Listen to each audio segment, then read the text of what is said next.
Assaisonnement, assaisonnement. Ouais, tranquillement.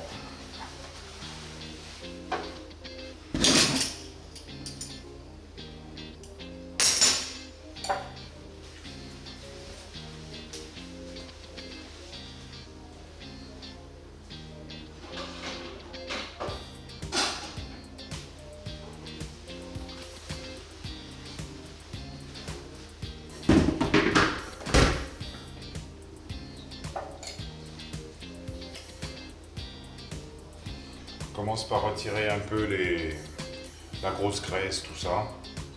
Et on fera passer les morceaux ici. Donc ça c'est un poulet fermier qui est pas trop mal. Donc voilà, on va le passer. Donc ça c'est juste du nettoyage.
on passe la citronnade, comme je l'appelle. Citronnade, on va couper du citron. On va le laver avant.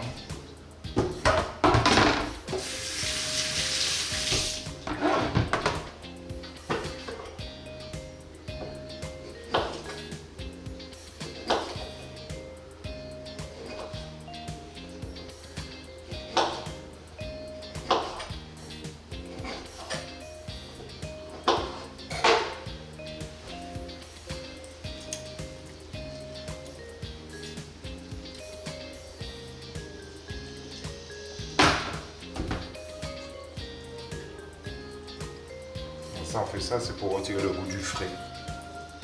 Parce que les viandes ont toujours un goût de frais. Ils sont plus accentués sur certaines. Sur le poulet, il y en a moins, mais on la retire quand même.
Voilà, on recitronne un peu derrière.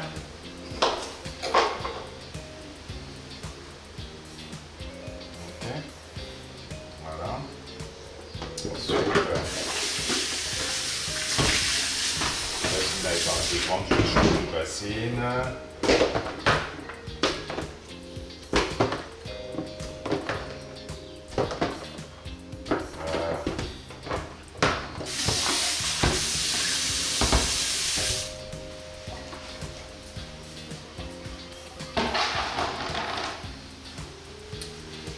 Alors,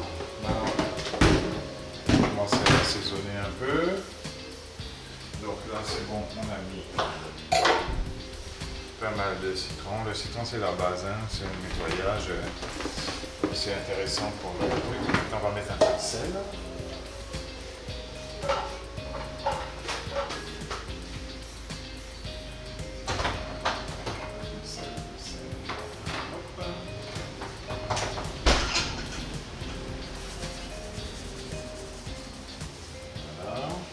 Ensuite, on va mettre un peu de poivre. Bon, j'ai pas de thym aujourd'hui, d'habitude je mets du thym. Voilà, un peu de poivre. Voilà, on a besoin aussi d'un peu de vinaigre parce que le citron des fois ça suffit pas. Donc on met un peu de vinaigre Après avoir mis le sel, voilà. Comme ça. Pas beaucoup, mais histoire de prendre le goût. Voilà.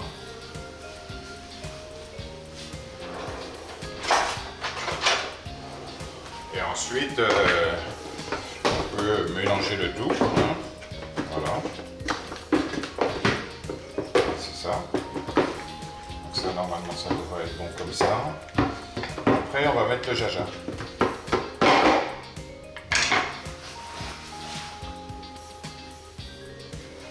Alors là, on a des cives émincées. Donc on trouve ça, tu peux trouver ça chez les Chinois, après le Corona. Hein. Voilà, 5 épices, tout ça. Et dedans, il y a voilà, des cives, et puis du persil, et puis du thym. Bon là, j'ai déjà piqué le thym, mais bon. Mais ça, on va le mettre après. On va le mettre à la cuisson, dans la casserole. Ce sera pour la deuxième étape. Hein. Là, on est à l'assaisonnement.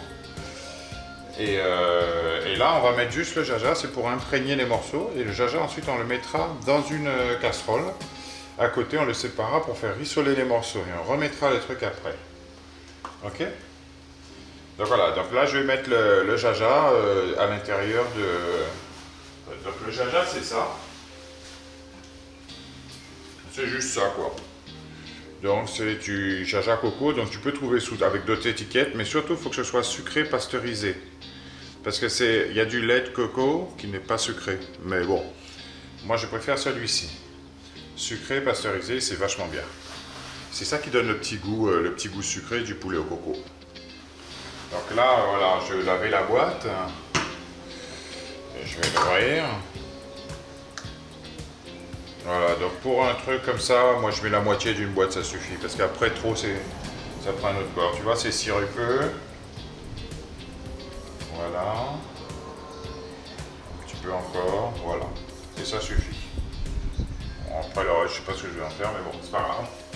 Parce que si on met trop de caca, trop de jaja, ça fait... c'est un peu sucré, c'est pas bon.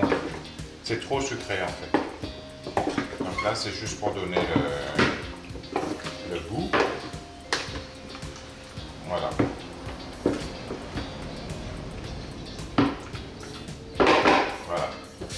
Donc là, on laisse comme ça. Et dans 2-3 heures, eh bien, à ce moment-là, on le reprend pour pouvoir passer à la deuxième phase que je te montrerai tout à l'heure. Bisous. Petit oubli, là, j'avais oublié l'ail. Très important, l'ail. Donc je rajoute, je vais te montrer, je rajoute de l'ail. Pressail, ail. Alors pour l'ail, nous on trouve des trucs un peu sympas. Ça s'appelle ail pelé, 5 épices. Je sais pas, il faudrait regarder si tu peux trouver ça quelque part. Sinon, tu achètes de l'ail classique. Hein. Mais celui-là, il est bien parce que, voilà, tu vois, c'est livré comme ça. Alors c'est pas mal, ça va plus vite. Hein.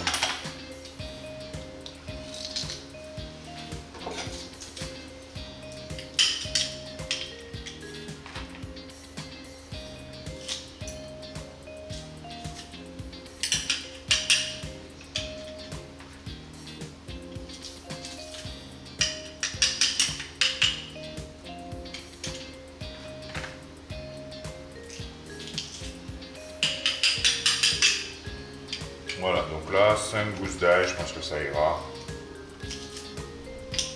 On va peut-être en rajouter après à la cuisson. Ok? Voilà, et là, on reprend les éléments, tu vois. Et on va remuer comme ça. Bien mélanger. Bon, alors bien sûr, là, je le fais dans une bassine, mais tu peux le faire dans une cocotte, un machin, si tu as 3 morceaux. Tu vois? Et le citron vert, tu pourras le remplacer par du citron jaune. Ça, c'est pas un problème. Voilà. Ok?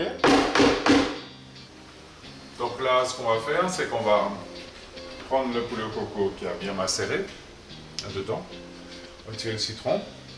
Et ensuite, on va le mettre en retirant la sauce parce que pour pouvoir le faire rissoler, il ne faut pas qu'il y ait de sauce. Donc on va laisser la sauce là et on va juste le mettre sec dans l'huile. Et ensuite, quand il va rissoler un peu, on va rajouter ça pour pouvoir le laisser cuire. première étape, donc on va retirer les morceaux.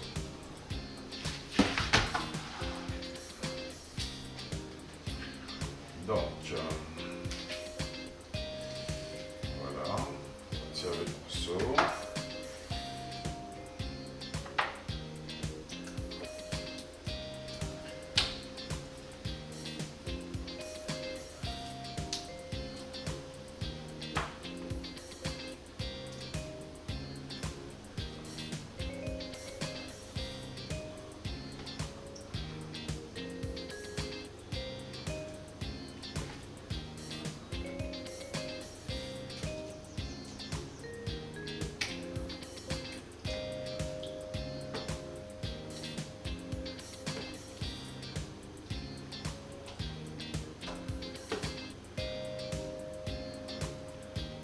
Voilà.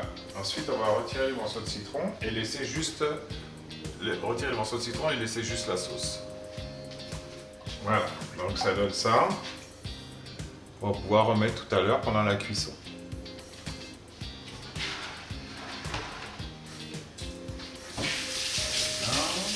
Et donc là, on a mis le feu. C'est chaud. Et là, on met le plat dessus. Je vais prendre de l'huile.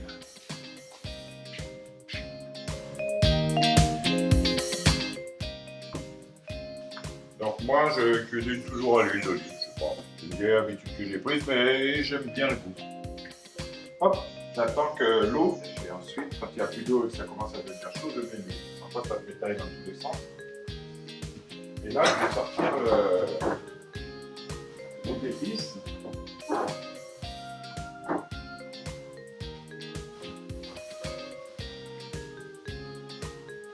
Alors les épices, c'est des cives coupées comme ça, tu vois. Tu veux émincer. Bon. On a un peu dedans, puis j'en ai encore un autre dans un petit sachet là, parce que je les mets au freezer. Comme ça, tu peux les conserver plus longtemps. C'est plus sympa. Et donc là, je le mets là, comme ça. On se prend une assiette. Donc, du coup, voilà, on va voir ce qui m'intéresse là-dedans. Mon canari, là, il est en train de prendre l'eau. Ah ben, il y a du pain là. Tiens. Il faut un peu de pain quand même. Voilà. Je vais mettre là-dessus. Voilà, ça suffira. Pour le reste, c'est la même chose, donc je le remets au fridge.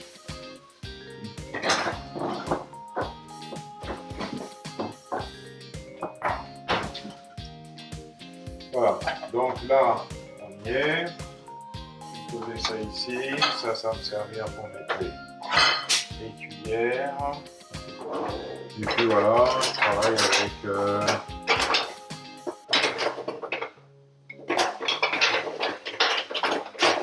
les cuillères en bois.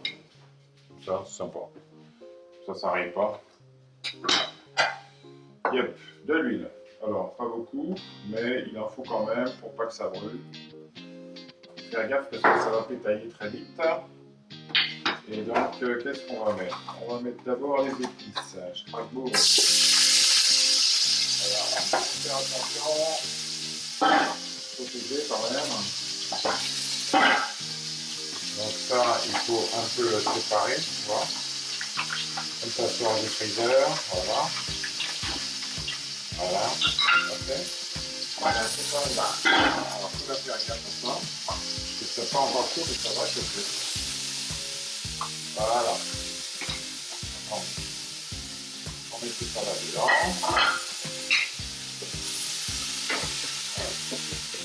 Bon, faut pas attendre que ça brûle, hein. Dès que ça a un petit goût, on balance le tout. On se met avec la viande. Voilà.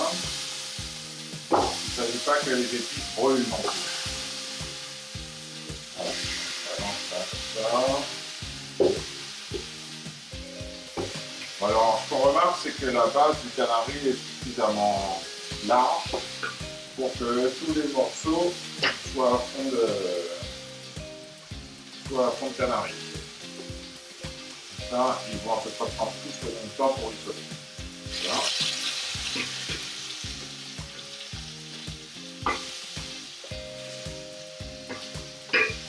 Voilà.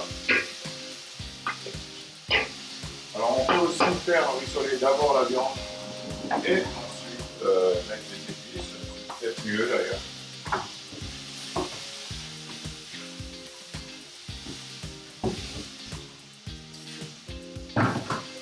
Les épices vont faire de l'eau et l'eau va empêcher de roussir. Mais bon, moi, je mets un peu tout ensemble, c'est pour que tout ça, ça prenne du goût ensemble. On laisse ouvert, sécher un peu l'eau. Voilà, et on remue de temps en temps, au fur et à mesure que ça prend de la couleur. Bon. Je pense que la prochaine fois, il vaut mieux mettre à rissoler d'abord et ensuite tu mets les épices. Hein. Bon, pas grave, ça améliore.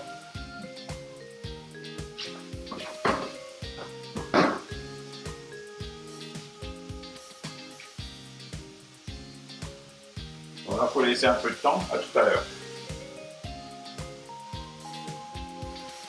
Ok, on est en train de roussir la viande. Alors, je vais montrer un petit peu comment ça roussit. Voilà, c'est pas encore bon. Et on continue.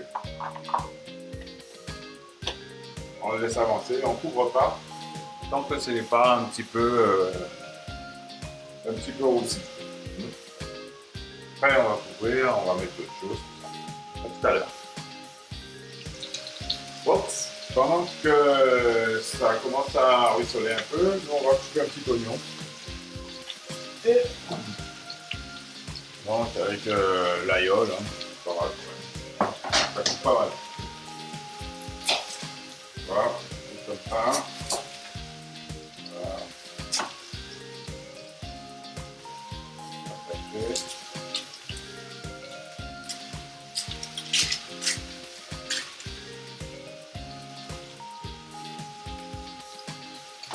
Voilà.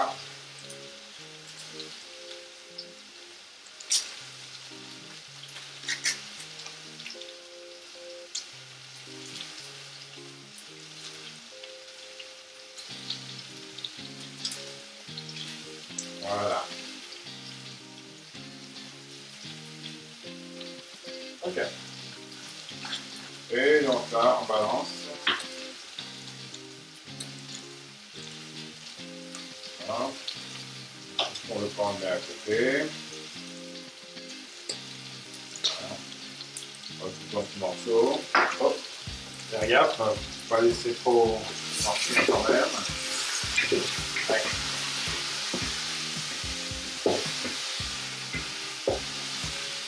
Allez, un petit caramel, c'est là que je fond. Hop, hop, je sais pas si tu vois. Ouais, ça va. Donc on continue. Faire aussi un peu. Et bon voilà, on va se former. Alors c'est le petit caramel qui est résidu, le petit résidu de coco là, tu sais. Voilà. On met dedans. Et voilà, ça donne un petit peu de couleur. On va laisser encore. Tout à l'heure on mettra les oignons. Donc les oignons. On coupe en petits morceaux. Donc d'abord dans un sens. Voilà. Et après, un coupe dans l'autre.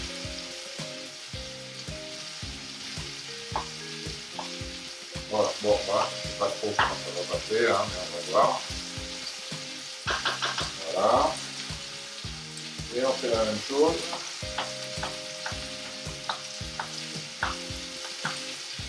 Voilà.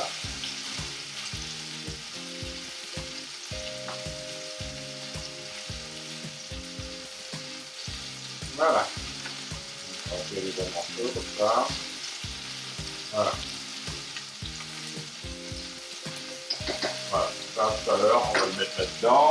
En attendant, on va aller un peu là, parce que là, ça commence à prendre une belle couleur. Là, a priori, c'est pas besoin d'aller plus loin. Je pense que là, maintenant, c'est pas mal. C'est une petite couleur bien balancée, tout ça. Balancer les oignons. Hop. Tac, tac. On remue tout ça pour mettre un peu en eau.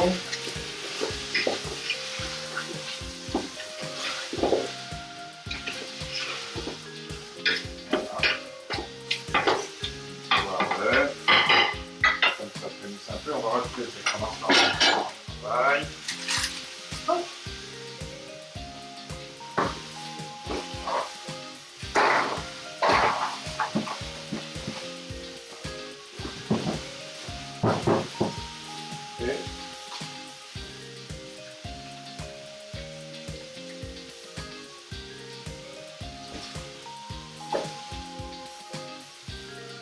Voilà. Et donc on continue. Normalement c'est bon. On place. Ouais.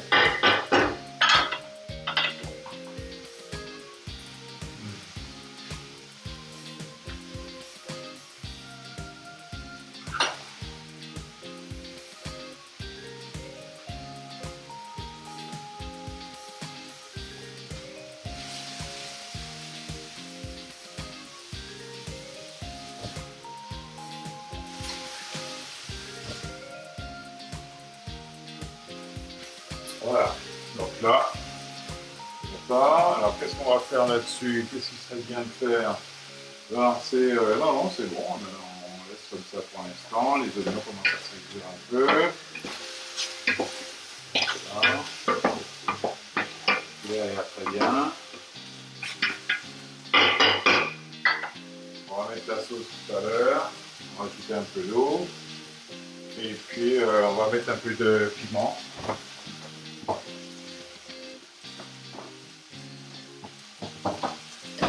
Voilà, donc on se balance 1 à 2 cuillères de fréoline. Voilà. On n'a plus besoin de gérer le piment après. C'est déjà dedans, c'est pas trop dur. Voilà. Et je retourne à nouveau.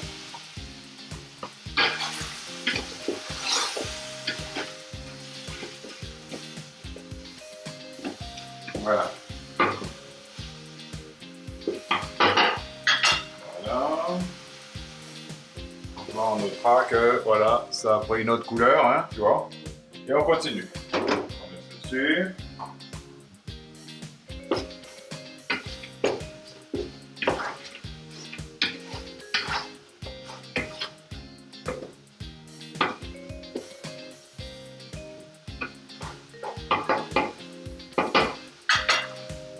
Voilà, donc là le feu est assez vif dessous.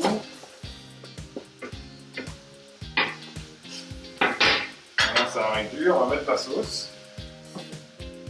Voilà, on va essayer de prendre tout. Voilà. Donc on va positionner un peu là-dessus. Comme il n'y en a pas assez, on va prendre un peu d'eau. Voilà. Et qu'on va rajouter à ces éléments-là. Ça fait pas beaucoup, on va en rajouter encore un peu. Voilà. Voilà. À ça, on va rajouter un peu de sel. Pas beaucoup. Voilà. On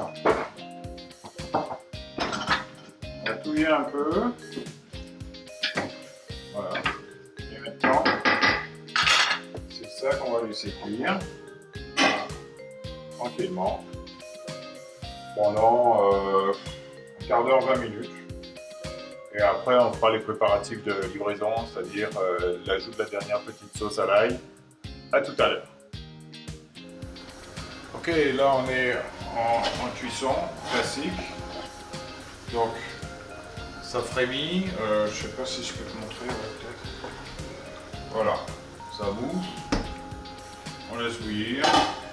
On va couper légèrement pour pas que ça machin. Voilà. Et là, il y en a encore pour une dizaine, quinzaine de minutes à peu près, tranquillement. On baisse un peu le feu pour pas que ça brûle. Et pendant ce temps-là, on nettoie un peu le bordel. Hein. Faut bien. Là, je vais faire une petite ziri avec. Une petite ziri. Alors, pour faire le riz,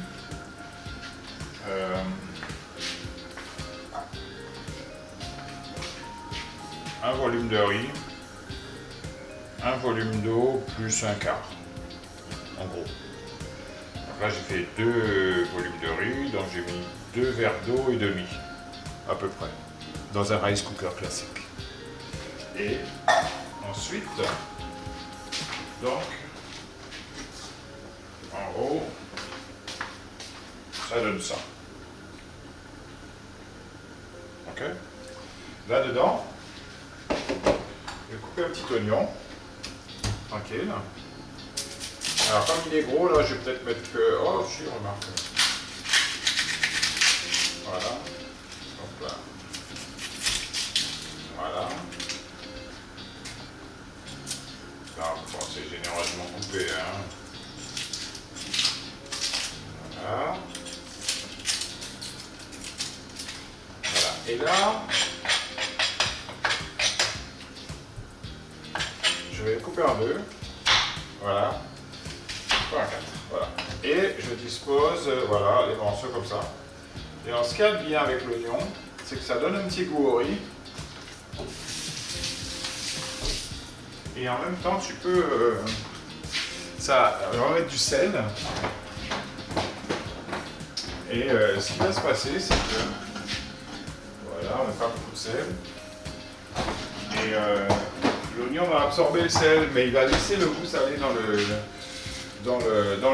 Donc du coup, c'est pas mal parce que ça te fait un riz qui est correctement salé, même si tu en as mis un peu trop. Et puis moi, je mets un petit peu d'huile d'olive partout, donc voilà, je mets un petit peu d'huile d'olive. Alors je mets une petite goutte comme ça, voilà, pour que ça perle sur le riz en surface. Voilà. Voilà.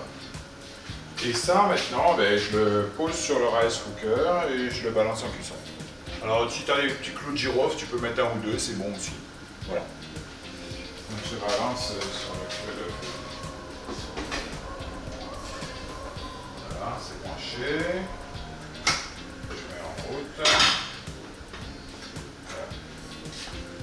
Voilà, donc là, la cuisson du riz est partie. Je vérifie un peu le poulet. Bon, ça commence à réduire un peu. Je vais rajouter un petit verre d'eau quand même parce que ça s'évapore beaucoup. Donc, du coup, voilà. Petit verre d'eau, voilà, comme ça là. Voilà. Je vais peut-être remuer un peu pour voir si ça colle pas au fond. Alors, tu vois, la cuillère en bois, c'est pour gratter un peu, voilà. Alors, le poulet, il est cuit quand la chair se décolle de l'os. Quand tu as un pilon de poulet, la chair, elle vient régulièrement jusqu'au bout. Mais à un moment donné, tu vas voir, elle va se rétracter et elle va se coller, elle va remonter et tu vas voir l'os tout blanc. Mais là, ça veut dire que c'est cuit. Tu peux retirer. Bon, là, c'est presque le cas. On va laisser réduire un peu, puis après, on va s'arrêter. Hein. Le temps que le riz soit cuit, à mon avis, ce sera bon. Bon, petit nettoyage. Voilà. Et là, on va commencer à goûter. Ça, c'est pour faire de l'ajustement. Donc en fait, on prend un peu de sauce comme ça.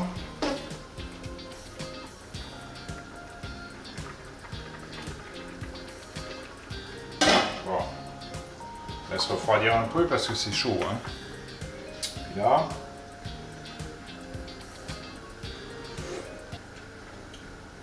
On goûte.